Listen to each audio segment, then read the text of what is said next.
కొంతమంది చాలా అద్భుతమైన నటన చేస్తూ ఉంటారండి జీవితంలో. లైఫ్ యాక్టర్స్ అన్నమాట, స్క్రీన్ యాక్టర్స్ కాదు, లైఫ్ యాక్టర్స్.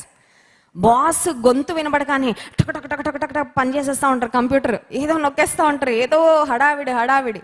బాస్ అటు వెళ్ళిపోగానే, బాస్ కార్ ఎక్కి వెళ్ళిపోగానే, బైక్ ఎక్కి వెళ్ళిపోగానే కాళ్ళు అలా చాపుకొని సెల్ ఫోన్ తీసుకొని ఎవరితోనో మాట్లాడుతూ అలా అలా అలా టైం వేస్ట్ చేసి పడేస్తారు.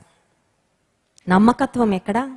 ఒకవేళ సీసీ కెమెరాలు పెట్టి నీ బాస్ నిన్ను గమనించకపోవచ్చు నీ ఆఫీస్లో, కానీ నీ పరలోకపు బాస్ నిన్ను ఎప్పుడు గమనిస్తూనే ఉంటాడు. ఎవరికి లెక్కప్ప చెప్పాలి? At the end of the day నీ బాస్ నువ్వేం పని చేయకపోయినా 8 గంటలు నువ్వు ఉద్యోగంలో పని చేయాలి, కానీ 4 గంటలే పనిచేసి ఇంకో 4 గంటలు టైంపాస్ చేస్తున్నందుకు నువ్వు అనుకుంటున్నావేమో తక్కువ పని చేసి ఎక్కువ జీతం తీసేసుకుంటున్నాను, నా బాస్ కళ్ళు కప్పేశానని ఒక హీరోలా ఫీల్ అయిపోతున్నావేమో, కానీ దేవుని దృష్టిలో నువ్వు జీరోలాగే ఉన్నావు, ఎందుకంటే నీలో నమ్మకత్వం లేదు కాబట్టి.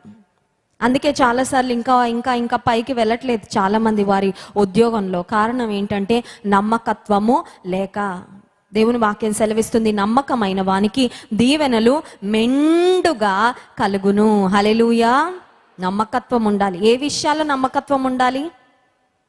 దేవుడిచ్చే ధనం విషయంలో నమ్మకత్వము ఉండాలి, దేవుడిచ్చే సమయం విషయంలో నమ్మకత్వము ఉండాలి, దేవుడిచ్చిన బాధ్యతల విషయంలో నమ్మకత్వము ఉండాలి, దేవుడిచ్చిన జీవితాన్ని కూడా నమ్మకంగా దేవుని కొరకు బ్రతకాలి. We must be faithful.